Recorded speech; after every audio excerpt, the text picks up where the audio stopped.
Welcome to Scariest Moments, the series that showcases the most horrifying moments in horror movies. My name is Tyler Style, and today we will be looking at The Strangers Prey at Night. This is the sequel to 2008's The Strangers, and where The Strangers focused on being more slow and suspenseful, this movie is more like an 80s slasher, especially with their music choice picking only songs from the 80s. The Strangers Prey at Night was announced in 2009, but didn't come out until 2018. Even though I was expecting something more like the first Strangers, it's still a pretty good film. One thing still reigns true. The Strangers still love to play with their victims and mentally torture them before killing them. But how scary is it? Let's find out.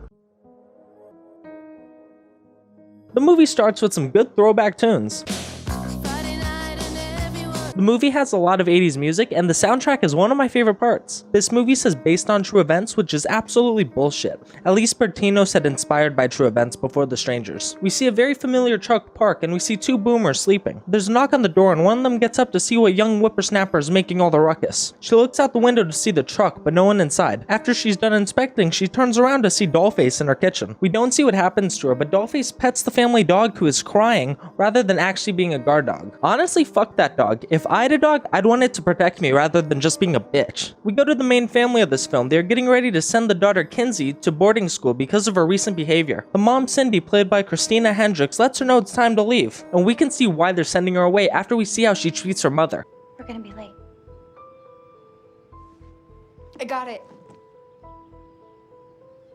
How can you treat Christina Hendricks that bad? The dad, Mike, is packing up her belongings, and he's played by Martin Henderson, the boyfriend from The Ring. They drive off to pick up Luke, the final member of the family. Luke and Kinsey get into an argument, and we learn how clueless the dad is of the female body. You're a dick. Dear Queef. Whoa!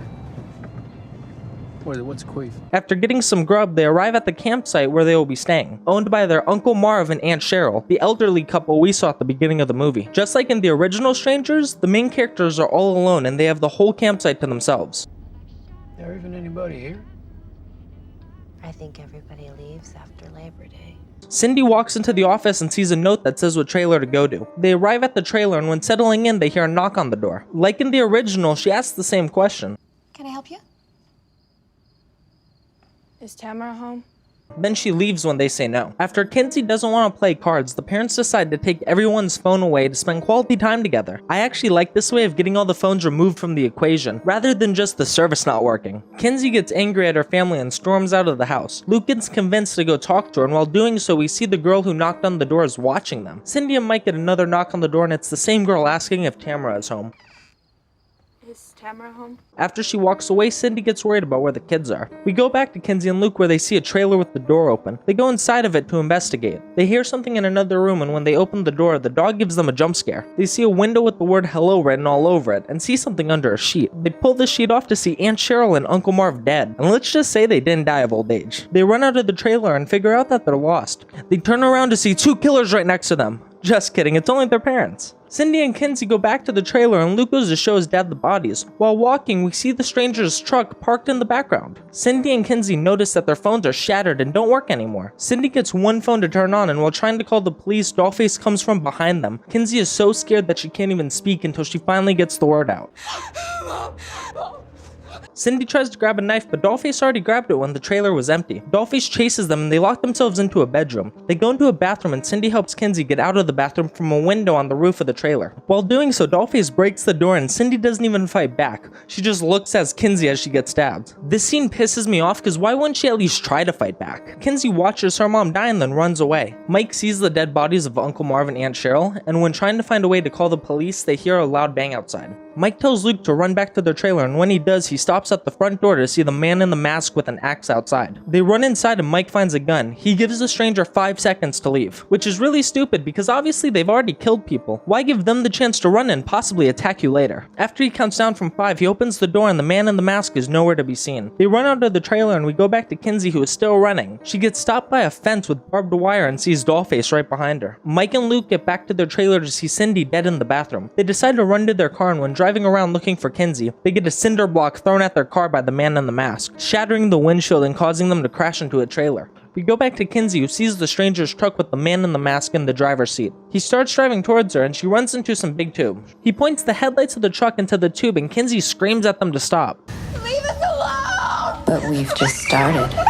This jump scare was ruined by the trailer, but at least we've seen all three strangers now. We're back to the car crash and Mike took a piece of wood to his stomach. He's pinned in and can't get out. He gives Luke the gun and tells him to leave. After Luke runs away, the man in the mask is there to take his place. He sits in the passenger seat and watches Mike suffer when putting on some good tunes.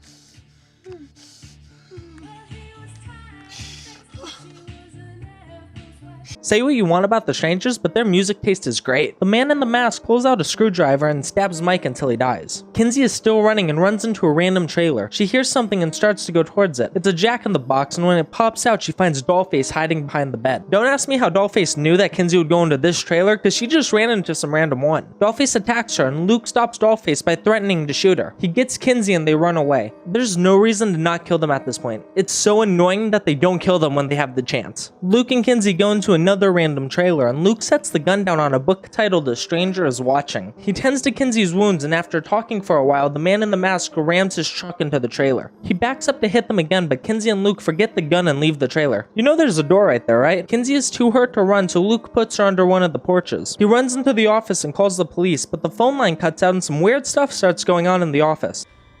Just leave us alone. We see Pinup Girl behind him, and when he goes to leave, the man in the mask is at the front door. He backs up to see Pinup Girl right next to him. He runs out of the back door into the pool area. This is by far the best scene in the whole film. Luke turns on the pool lights and Bonnie Tyler's Totally Eclipse of the Heart starts playing. We get a zoom-in shot of Pinup Girl running at Luke and getting smacked in the head with a golf club. He thinks Pinup Girl is dead and tries to unmask her, but she isn't, and she starts attacking him. This time, Luke isn't scared to kill and finishes her off with her knife. After finishing her off, he sees the man in the mask with an axe. Luke gets cocky after this kill and taunts him. I killed one of yours. How's that feel, huh? How's that fucking feel? The man in the mask doesn't like this and starts swinging his axe at Luke, but Luke dodges his axe swings and falls into the pool. He pulls the man in the mask in with him, and we get a cool scene where the camera goes in and out of the water and the audio follows suit. Luke gets away, but the man in the mask chases him and stabs him in the back. We see a lot of blood and he leaves Luke to die in the pool. Luke is spitting out blood and tries to swim to the edge of the pool. When he gets close, Kinsey pulls him out. She helps Luke get into a room with the pool toys and safety equipment, and she says she needs to get to the main road. While running away, we see Dollface watching her. Kinsey runs into the street to see a car's headlights. She drops to the ground, even though she thinks it's the stranger's car, but it turns out to be a state trooper. While trying to explain what is happening to the state trooper, Dollface comes from behind him and slits his throat. Kinsey runs into the state trooper's car and realizes the keys are gone. Dollface taps on the window and shows Kinsey that she has the keys. This is a reference to the original Scream movie where Ghostface says the exact same thing. Dollface opens the door and starts slicing at Kinsey, but Kinsey kicks her away and grabs a shotgun. After she shoots Dollface, she gets out of the car and stands over her. She demasks her and asks her why she's doing this. Why not? I understand why they put this line in the movie, but the first one is a lot more sinister and just overall better. Kinsey realizes she's had enough and shoots Dollface, killing her. While Kinsey is turning on the police car, she doesn't notice the headlights coming right behind her. A man in the mask crashes his truck into the police car and then pulls up to the driver's side window playing Making Love Out of Nothing at All by Air Supply. He drives off and Kinsey can't get the car started. He T-bones her and then backs up and does it a second time, pushing her out of the car. Kinsey gets up and notices his truck and the police car are stuck together. She pulls out her lighter and stares at the man in the mask while throwing the lighter at the gas. The cars blow up and she walks away from the flames. You thought they were done, Kinsey? These are the strangers we're talking about. The man in the mask drives the inflamed truck toward Kinsey and follows her onto the bridge. Instead of running her over like a chump, he gets out of the car to finish her off like a man. Too bad he's hurt too badly and drops to his knees, unable to finish Kinsey. He pulls a glass shard from his stomach and collapses. A mother and son are driving along the road and Kinsey stops them. The mom gets out and asks if she's okay, but runs back when she sees the man in the mask behind Kinsey with the axe. They drive off, but Kinsey and the man in the mask both get into the bed of the truck. Kinsey finds a baseball bat and gives the man a bat to the face. The scene of Kinsey in the back of the truck driving away is a reference to the original Texas Chainsaw Massacre. We fast forward to the next morning where Kinsey is watching Luke in the hospital and he doesn't look so good. While drinking water, Kinsey hears a knock on the door and she gets so scared she drops her water to end the movie. I love this last scene in the movie because most horror movies don't talk about the PTSD that happens to the survivors. To Kinsey, a knock on the door will never just be a knock on the door. The Strangers Prey at Night has a runtime of 1 hour and 25 minutes and a total of 14 jump scares. My favorite scene has to be the pool scene, with Bonnie Tyler's Totally Eclipse of the Heart playing and Luke taking out Pinup Girl with the golf club and fighting with the man in the mask in the pool. cool. I also love the very last scene with Kenzie's PTSD from the incident. If you haven't seen The Strangers Pray at Night, go see it. This video only focuses on the scariest moments, and there's actually a lot you missed from only watching the video. My name is Tyler Style, and this has been Scariest Moments. Thanks for watching The Strangers Pray at Night Scariest Moments. Comment down below what your favorite scene in the whole movie was, and like and subscribe if you liked the video. Come talk to me on my Discord and follow me on social media. Links are always in the description below. I hope you guys enjoyed the video, and I'll catch you guys later.